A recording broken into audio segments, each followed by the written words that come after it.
กับสบายดีเด้อพ่อแม่พี่น้องว่าสุขุสุคนสุหมองสุบอนเนาะวันนี้กับพ่อกับสองสวงเส้นเก่าเส้นเคยพี่น้องสิลงวันนี้ก็เป็นมือ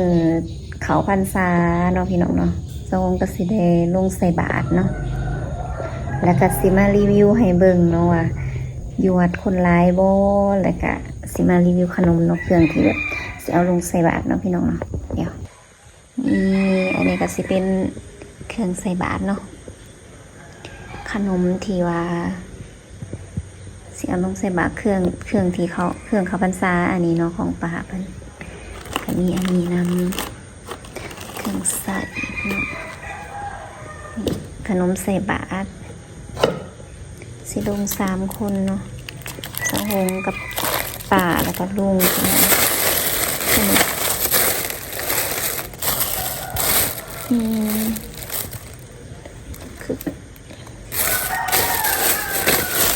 นี่ก็เตรียมแล้วจัดแล้วเนาะนี่แต่ถาแต่ลงบัดนี้ก็ได้นี่ก็สิมารีวิวบรรยากาศอยู่ในวัดให้เบิ่งเด้อพี่น้องปกติเนาะคนหลายเพราะมันเป็นงานบุญใหญ่เนาะงานบุญประจำปีหนึ่งนี่เทื่อหนึ่งเนาะพี่น้องเนาะไปเบิ่งไปชมนำกันเลยสิเก็บภาพบรรยากาศมาให้เบิ่งอันนี้ก็สิเป็นสุดของสะหงเองพี่น้อง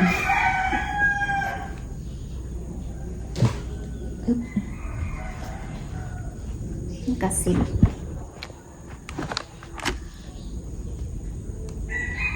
มาในสุดสีขาวเนาะ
บึ้ง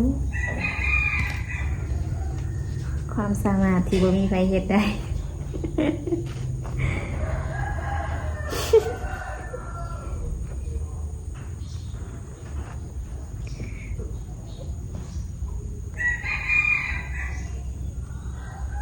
เข็มปักมือพี่น้องเลย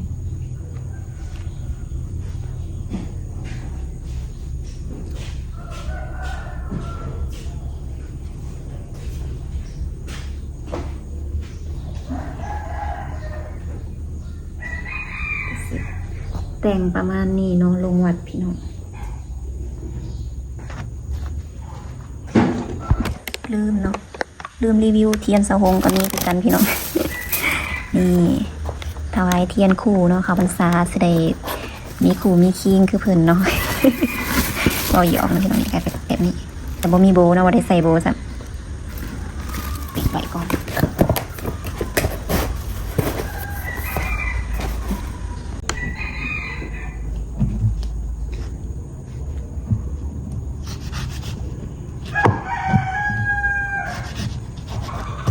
ก่อนลงวัดกับห้องทองก่อนยันแบบว่ามันเพื่อสิแล้วเนาะยันหิ้วเขาพี่น้อง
กับผู้นั่งไม่นั่งไม่การลักษณะเช่นบางคู่เช่นพอสมบูรณ์100 บาทก็อุ้ยบ้านรักเมืองมีเงิน100,000 กีบแต่ถึงกับผู้นั่งคุยลักษณะ100 บาทเช่นบางคู่กันจะประสานลงสุด1,000 บาทเป็น1,000 บาทต้น200,000 กีบจะทำเงินลงต้นเนาะไปมันนัดนะประมาณกันในทุนสารคำเงิน200,000 กีบโมเดลล่าสาธุประมาณกันในลูกปัดช่องมาไปยิงดอกจากเงิน1,000 กีบสาธุขอโทษเลยนะเรื่องพื้นเงิน100 บาทสาธุนั่งดึงปักช่องที่เขาใส่ในธนาคารปักช่อง100,000 กีบสาธุประมาณกับครอบครัวแบบนี้ในจอนนักนะเงินชด200,000 กีบ1,000 กีบในเนี่ยให้ระดับลักษณะเงินชด100,000 กีบรู้ครอบครัวเลยนะขอเรื่องยังมีหัวใจปากเนาะลายเสียงน้องลูกหลานขอตั้งในงานตอนนี้ก็จะไปเรียนคิ้วใส่บาทเนาะคนลายดีแต่ว่าคนที่ใส่ไปแล้วมันก็ลายเติบแต่ว่าคนที่ยังไม่ทันได้ใส่ก็ลายเนาะวัดเป็นวัดใหญ่พี่น้องยาวเกียรเลย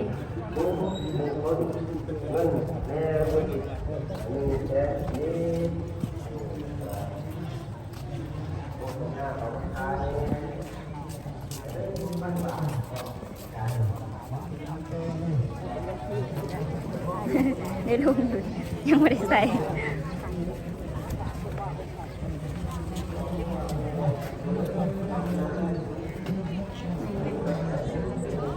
บรรยากาศเนาะป้า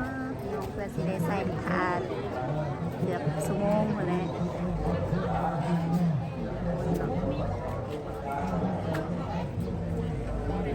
บ่าวผู้สาวหลายอ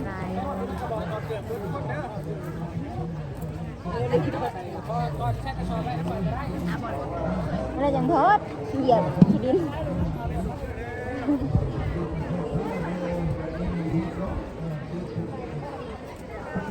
สงกับสิเก็บภาพบรรยากาศในเบิ่งซัมนีก่อนเนาะเพราะว่าบ่มีผู้ถือกล่องให้กล่องไปตักสีใบใส่ยันได้ถือไปนำอยู่พี่น้อง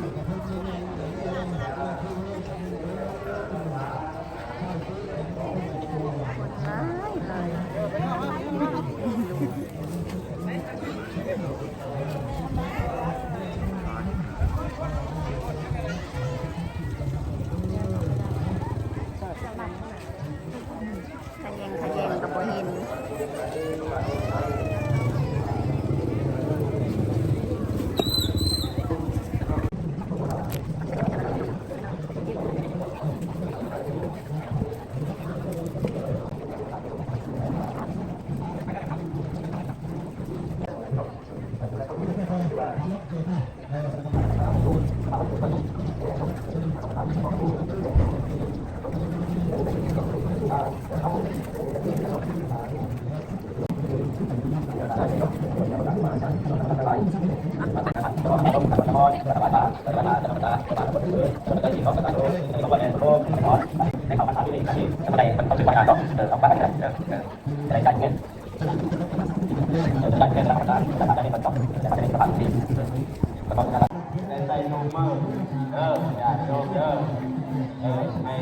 มากกว่านี้เรียนไปโรงเรียนเดิมมันก็แจกเรียนหน่อยอ่านหนังเรียนหนังสือ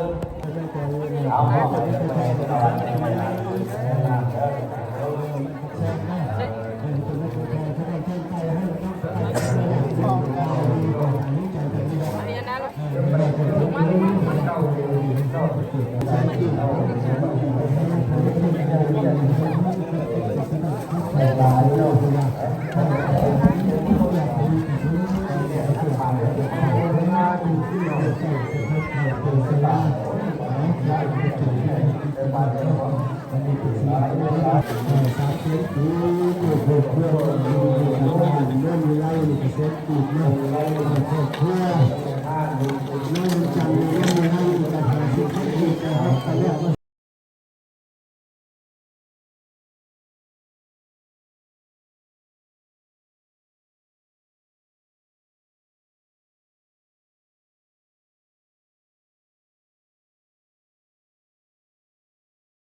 เจ็ดตัวเดียวได้ บรรยากาศใส่บาตรเนาะตอนนี้ก็ใส่เป็นที่เฮียมห้อยแล้วพี่น้อง ตัดทอนได้ก็จะได้จำลองคนละว่าจะแบบแต่ งามๆผู้สาวก็ได้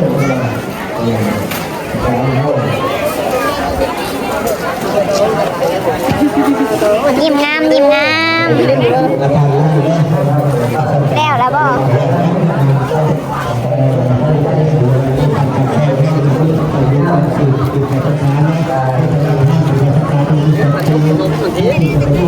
ใช่ต่างกันที่เราเนาะ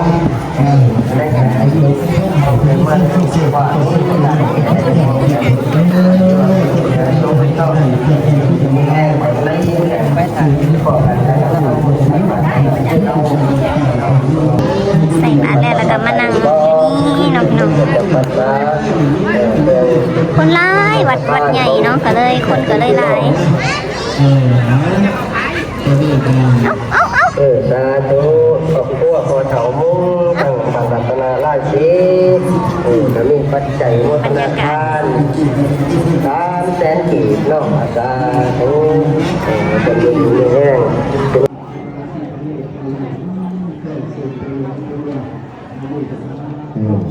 8:03 นาทีแล้วเนาะการเขาเตรียมพร้อมแต่เมื่อวานนี่แหละเนาะบริหารบริชาแบบบางคนก็มาจะบาทวันหนึ่งก็จะบาทวันนั้นสองบอลกายมีต้นกระทาผู้บาอาจารย์ไอพอนเนาะบางคนเนี่ยอันนี้กับบัวเนี่ยเนาะใช่แล้ว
ชุดว่าเราจะไปเข้าร่วมรับนายฝ่ายจังหวัดทุกประเทศของพี่น้องทุกต่างที่ในรอบในส่วนการที่จะทำทุกอย่างท่านนี้ต้องทำการซ้ำตาตรงหน้าเพื่อเอาทำให้ไหลก็มีความตั้งใจเขาขึ้นไปรับดอกไปตอนนี้ก็เมื่อพี่น้องเป็นดีความโตต้องเมย์เป็นลูกที่ดีเขาเรียบร้อยจักตัวจักเมย์จักเอ๋ยจักโหลดจักปากจักให้สำหรับคลิปรีวิวบุญห่อเขาบุญเขาพรรษาเนาะพี่น้องเนาะก็ขอจบไปเพียงสำนีเด้อพอกันในคลิปหน้าเนาะ